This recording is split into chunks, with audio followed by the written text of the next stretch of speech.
Welcome to Poland. My name is Monika, or Afropean Monika, on this channel. We are going to Kraków, one of my favorite Polish cities.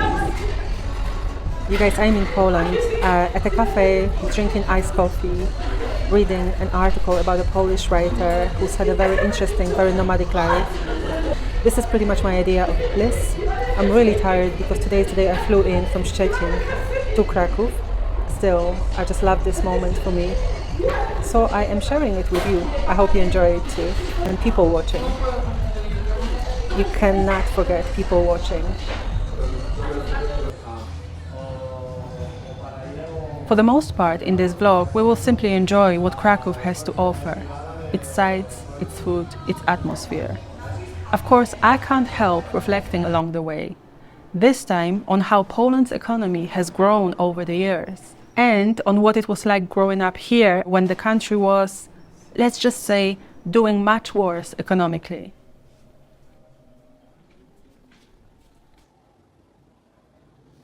Many of you also ask me if there is racism in Poland, what it's like being black in Poland and all that.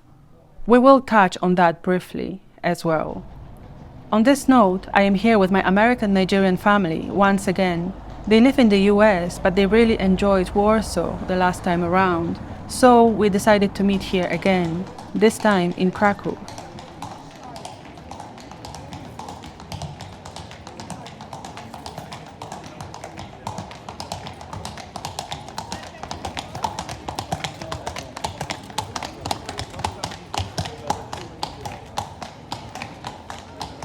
My brother discovered this American bookstore. I'm not entirely sure what makes it American.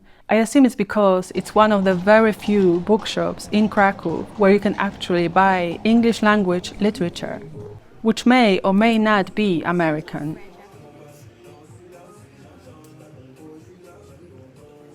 Yeah, it doesn't sound Nigerian, does it? Say hi to my people.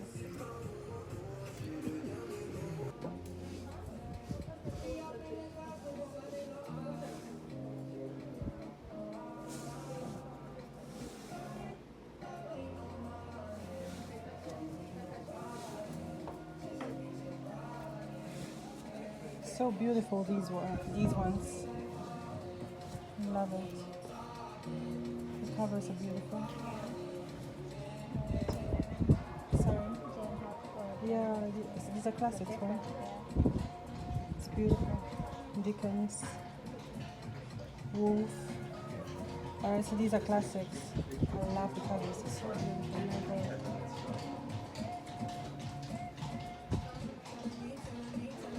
Stunning.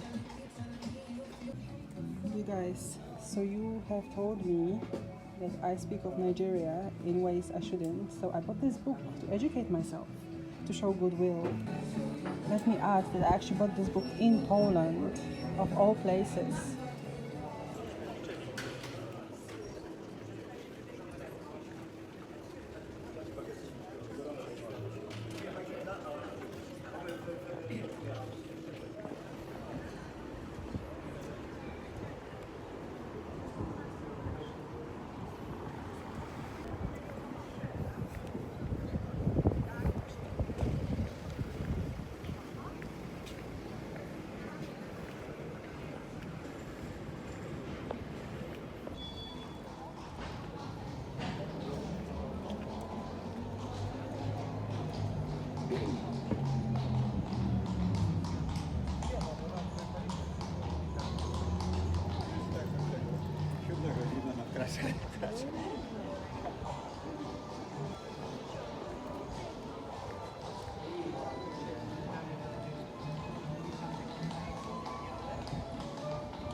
This moment of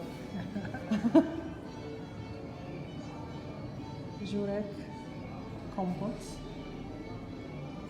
Go on. Souvenirs is a Turkish place. Sorry? Souvenirs is a Turkish. Dziękuję serdecznie.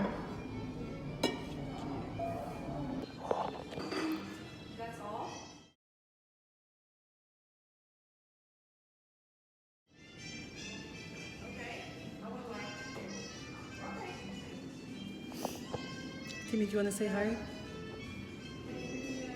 Back in Poland with my people.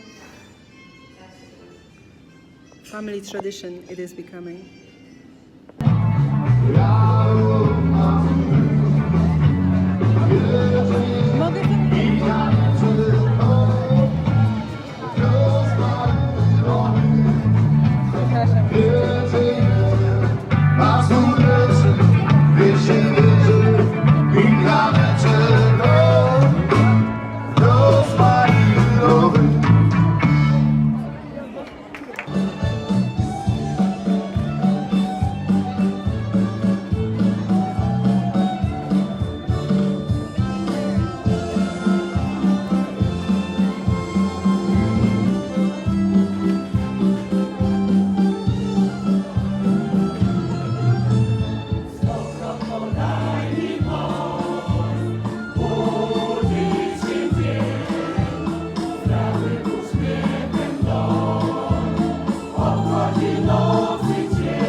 I am still in Kraków at the Podjaszczurami club.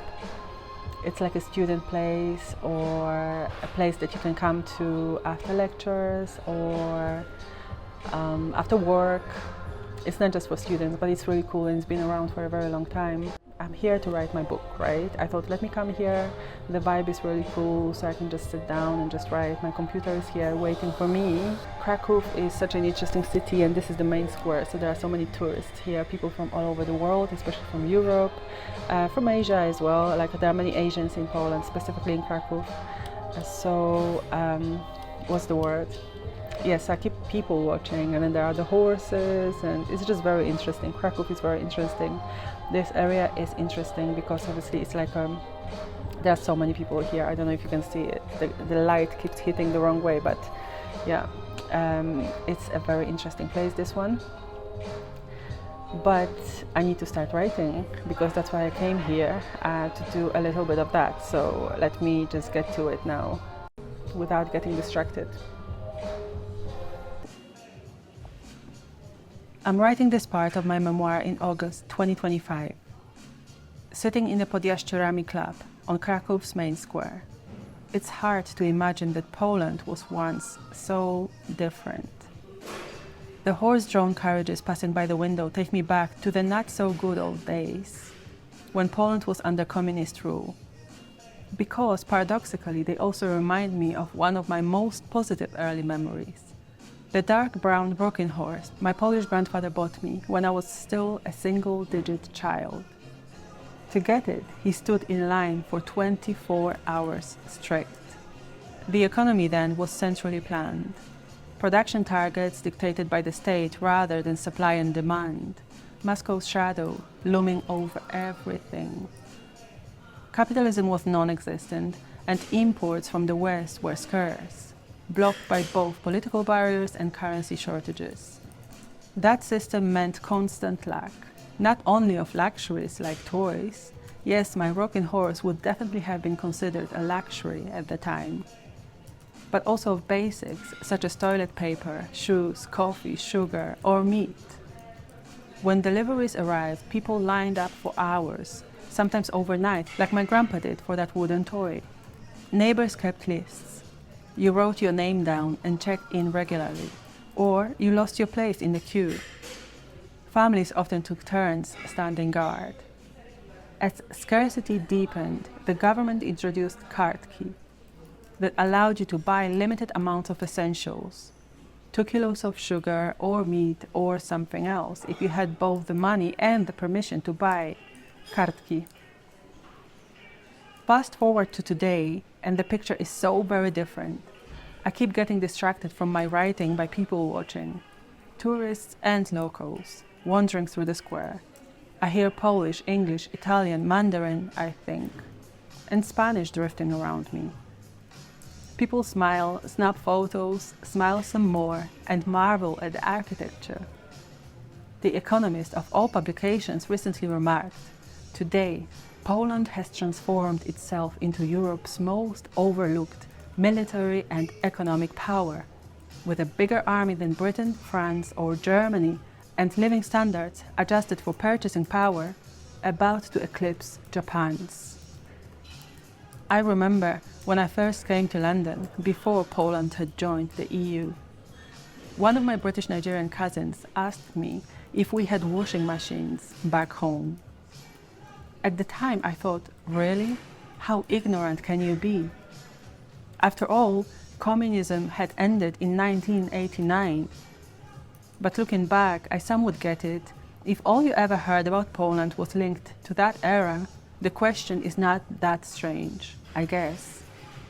Poland under communism was full of scarcity and lack. That wooden horse Grandpa got me after spending a full day and night in line will forever stay in my memory as a symbol of his love for me. But let me digress away from real and rocking horses and from Poland's rise as Europe's shining star. About a month later, I was back in London on a slightly anxious telephone call with my grandmother, a World War II survivor. We were talking about the 19 Russian drones that had invaded Polish airspace. We spoke about how we thought the situation might unfold. Even before the conversation, I had been watching Polish news obsessively, wondering which places outside Europe might remain safer for longer. Was Africa perhaps on its way to becoming a greater haven? While I was dwelling on events in Poland, Charlie Kirk was shot in America, prompting widespread international reactions. And only a few days later, a huge anti-migration protest took place in London. Out of those events came a thought that grew into a title: Running Out of Countries to Run To. It later became a poem, giving shape to the strange, disturbing feeling I could not shake. But back to the conversation. My grandmother told me how different this new kind of war felt. She didn't always know the modern terms to name it, but she contrasted today's drone strikes with the simplicity, as she called it, of the war she had lived through. When soldiers fought soldiers, often entering towns on foot, no faceless, unmanned flying machines overhead. She remembered the violence of Russian soldiers towards civilians, but even they, she said, were not like the undisciplined hooligans of today, whose reported brutality seemed to know no boundaries and no honor.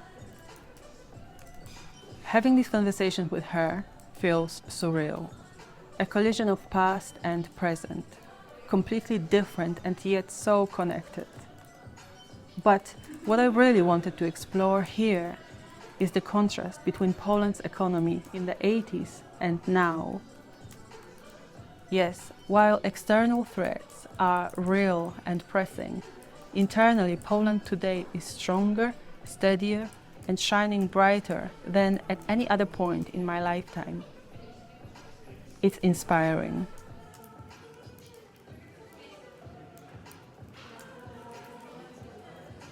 While we are on the subject of writing, some of you might remember from my Warsaw vlog that I was working on a book project, I, Miss Lou, Voice of the Jamaican People by Tanya Hernandez, as part of my publishing business, Mixed Heritage Press. Well, that was last year, but this month the book actually won another award, the NYC Big Book Award.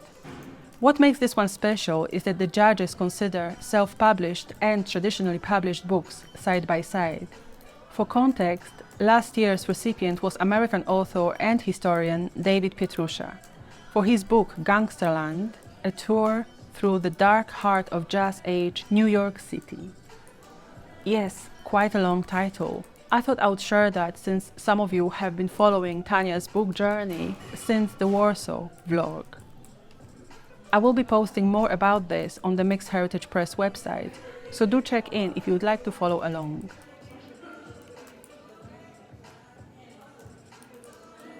Fun fact, Pietrusza is American, but with Polish roots. His surname is a dead giveaway.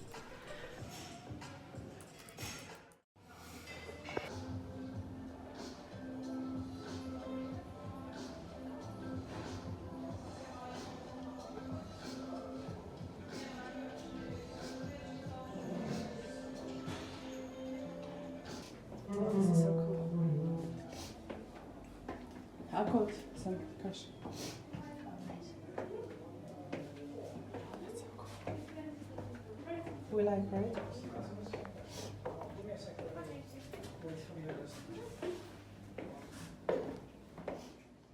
How are you, huh?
I mean, we'll be here for 20 minutes. We might be able to wait that if you want to stay. It's okay, I think we can go. I think. Thank you. Thank you. Bye. Do widzenia. So Timmy basically doesn't like jazz. He thinks it's too chill and it makes him want to sleep. So he made us leave the place. And that's what's up. Right, Timmy? Yeah. Kinda. It was good. Kraków at night.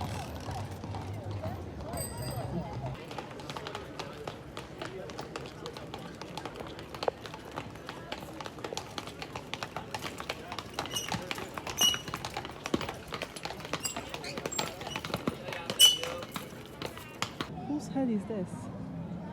What is the point of the head?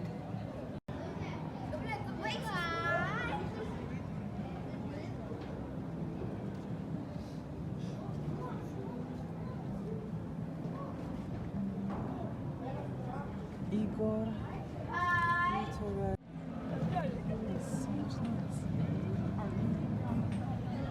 Is this safe? It's safe, right? Yeah, it is. Poland is quite safe. I think it's one of the safest in Europe. Now, back to the question many people ask. What is it like being black in Poland? Some black people still assume that they shouldn't come here. Honestly, I don't think Poland is any more racist than other European countries. In fact, maybe even less than many. My American Nigerian family could meet me anywhere. They could easily come to London, which is where I live. But they chose to come here. I think that says something. Personally, I grew up in Poland. If you'd like to know more about that, please check out my Growing Up Mixed Race in Poland video.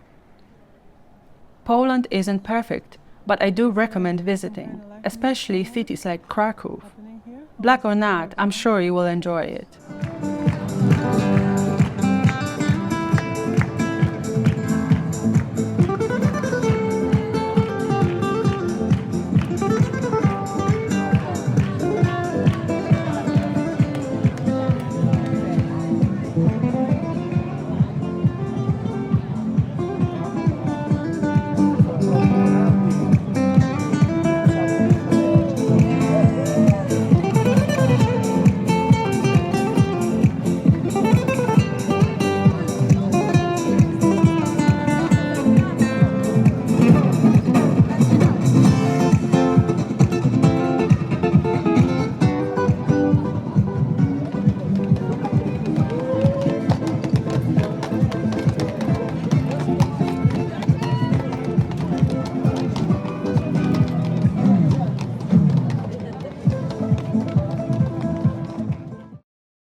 I'm looking for my new favorite mug. The last one broke.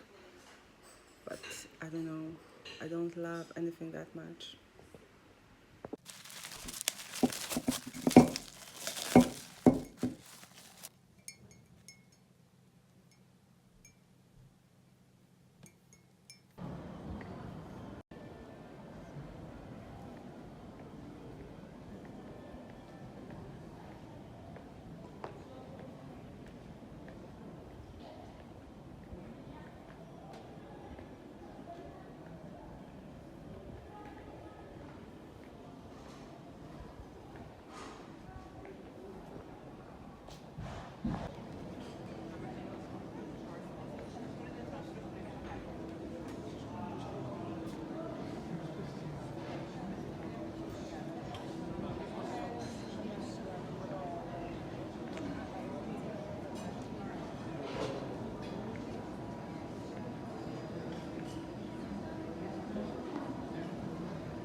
I really love the Polish kitchen. Cakes, desserts, bread. If you are a carb lover, you have to be careful in Poland. We eat a lot of carbs. Then again, one solution is to just hop on a bike right after the cake, right?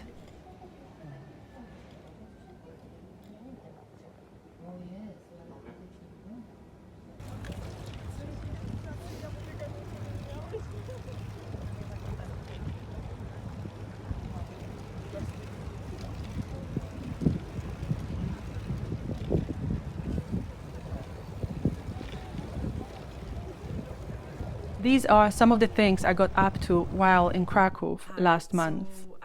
Other than that, I also recorded another video while I was there, in response to one of your Instagram messages. It's about being mixed race, both Polish and Nigerian. If you haven't seen it yet, you might want to check that out too.